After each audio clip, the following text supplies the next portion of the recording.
Republicans ready for a power play? Will they or won't they? Here's something you don't see every day on Beacon Hill.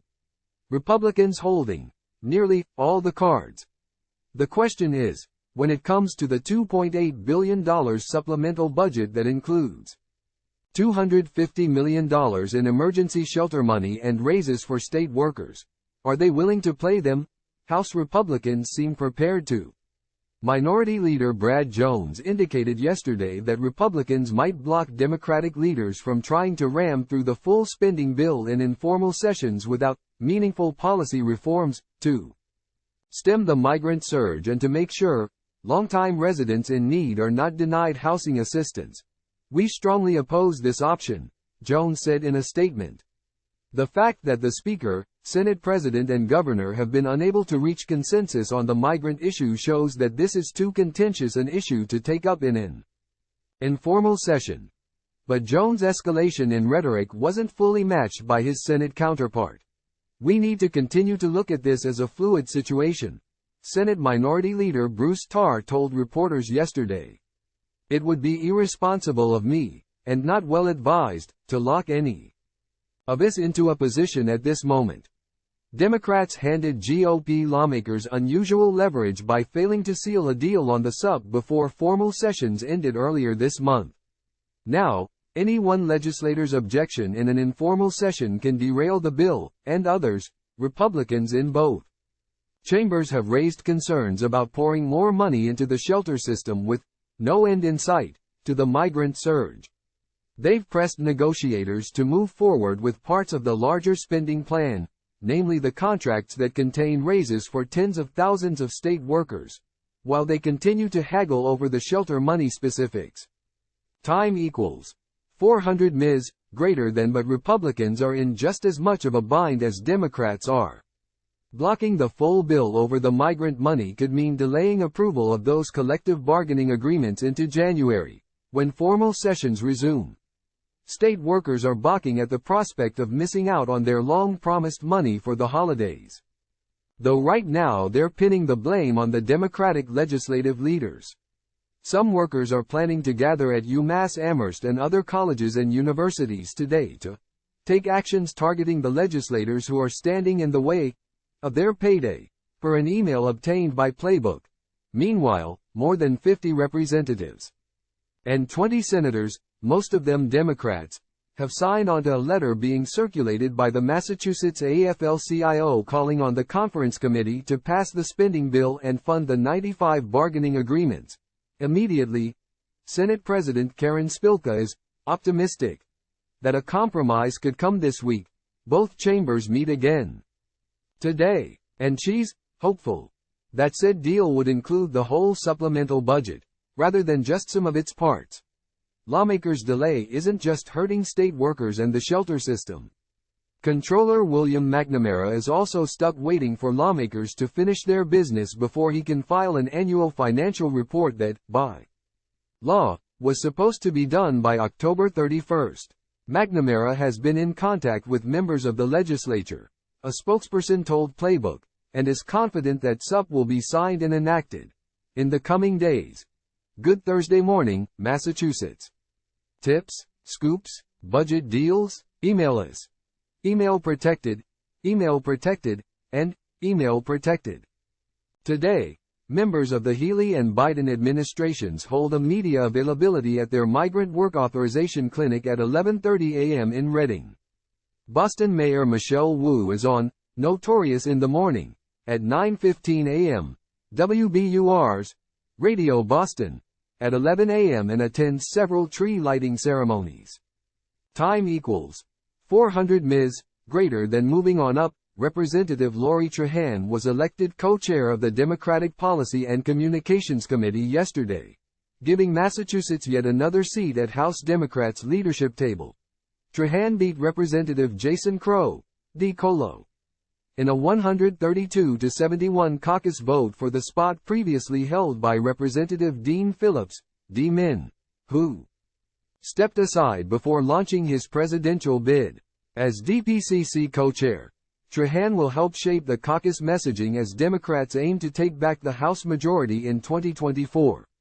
We have a remarkable story to tell in between now and the next election, Trahan said during a Democratic leadership press conference after the vote. And we have a caucus full of incredible messengers already working to make sure that hardworking families across the nation hear it. Reps. Stephen Lynch and Ayanna Pressley were among those helping whip votes for their fellow Bay Stater. Trahan's new position means 4 of Massachusetts' 9 House members are now considered top Democrats in the chamber. Trahan joins Democratic Whip Catherine Clark in leadership, while Reps. Jim McGovern and Richard Neal are considered high-ranking because of their committee posts. Clark, Trahan's mentor, praised the Westford Democrat as a skilled messenger and effective policymaker, and with her leadership, House Democrats will win the fight for working families. Senator Warren calls for two-state solution for Israel and Gaza, by Amanda Belland and Tiziana Deering. WBUR. GOP victory lap. Senate Republicans' minority crescent grew by 1, or, as Senate Minority Leader Bruce Tarr put it, by 33%, yesterday when Peter Durant was sworn in to the seat formerly held by Democrat Ann Goby. Republicans reveled in Durant's victory, which Tarr said shows the GOP can still win in deep blue Massachusetts. Durant has proven the ideals that we share, the principles that we stand for, are viable in Massachusetts, and the voters in his district spoke loud and clear about it. Tarr told reporters. We wrote earlier this week that 2 Republicans, Southbridge Town Councilor David Adams and Dudley Select Board member John Marcy, are already eyeing Durant's old House seat. One who isn't his wife, former State Representative Kate Campanale, per the State House News Service. The one-time Lieutenant Governor hopeful and her husband said they plan to support Marcy if and when the House calls a special election for the seat. Despite state budget delays, GCC approves raises, by Mary Byrne, Greenfield Recorder. Despite budget delays at the state level, Greenfield Community College President Michelle Schutt has approved pay increases for its Massachusetts Community College Council union members. We certainly didn't want to have folks wait until after the holidays to get that. Lottery's $177,752 Chief Marketing Officer placed on paid leave, by Matthew Metzger, Boston Herald. Lottery CMO Edward Farley has been out of the office since early November, according to an agency spokesperson.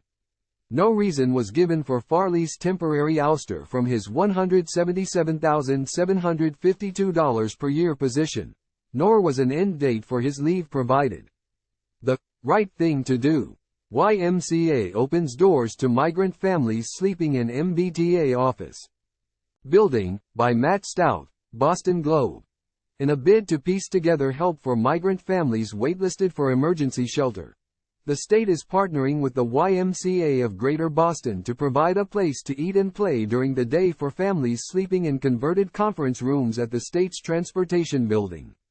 As many as 25 families who have stayed in the temporary, overnight shelter at 10 Park Plaza have visited the Wong YMCA daily since Monday to shower, store their luggage for the day, or eat lunch. The state plans to keep the transportation building shelter running through at least December 7. But even with that safety net, Lieutenant General L. Scott Rice, who is overseeing the Emergency Assistance Program, said there are still some families that have to rough it overnight. He said officials are in negotiations for bigger, more permanent places to get everyone through the winter. Paper of records. It appears the Boston Herald is doing battle with Michelle Wu's administration to get records of any ambulance calls to the mayor's Roslindale home. The paper is following up on old rumors, which Wu's team has dismissed as pathetic and baseless, that she was suffering from panic attacks. From the Herald's Gala Kali, SRTA to begin free bus service in January, by Grace Ferguson, New Bedford Light. All of SRTA's buses will be free to ride from January 1 to June 30, 2024, as part of its Tri-Transit initiative, funded by a grant from the state. The first Sunday buses will start in the same month, but no launch date has been chosen yet. SJC Justice stepping down early to join UMass. Giving Healy Another Chance to Mold High Court, by Matt Stout, Boston Globe. Justice David A. Lowy will step down from the Supreme Judicial Court in February to become General Counsel for the University of Massachusetts system, making him the second judge to announce an early retirement from the High Court this year. Amherst man's arrest in January 6 Capitol breach marks 32nd made by FBI Boston, by David Cifarelli, Mass Live. Time equals 400 ms, greater than, record turnout forces delay of town meeting, by Sophie Man-Shafir, Provincetown Independent. About 700 people arrived at Truro Central School on November 28 ready for a climax and denouement to months of dramatically rising tension and civic disagreement here. But even using the school's library and cafeteria as well as the gymnasium, the building could hold no more than 523 voters. With nearly 200 more stranded outside, no votes on articles could be held, and the meeting had to be postponed for the third time. Ex-Fall River Mayor Jaziel Kohea transferred to federal Philly prison, by Joe C. Good, Herald News. Convicted former Fall River Mayor Jaziel Kohea too has been transferred from a federal prison in Berlin, New Hampshire, where he began serving a 6-year sentence in April 2022 to the Federal Detention Center Philadelphia in Pennsylvania. Why Fairhaven's Select Board Chair says racism is deterring him from a second term, by Matthew Ferreira, Standard Times. The truth is that the town of Fairhaven isn't ready for a person of color to be a visible leader in the town, wrote Leon Corey in the October 28 post, who's been said to be Fairhaven's first black select board member. Endorsement Corner, Vivek Ramaswamy is rolling out another 100 endorsements in the first-in-the-nation primary state.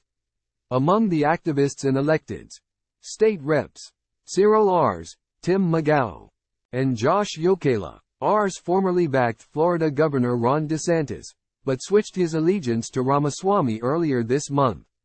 Henry Kissinger, diplomat who hoped to reshape the world, dies at 100, by David Cohen, Politico. Transitions, Joseph Russo is now special assistant to the Bedford town manager. He previously worked for the legislature's Joint Committee on Elder Affairs.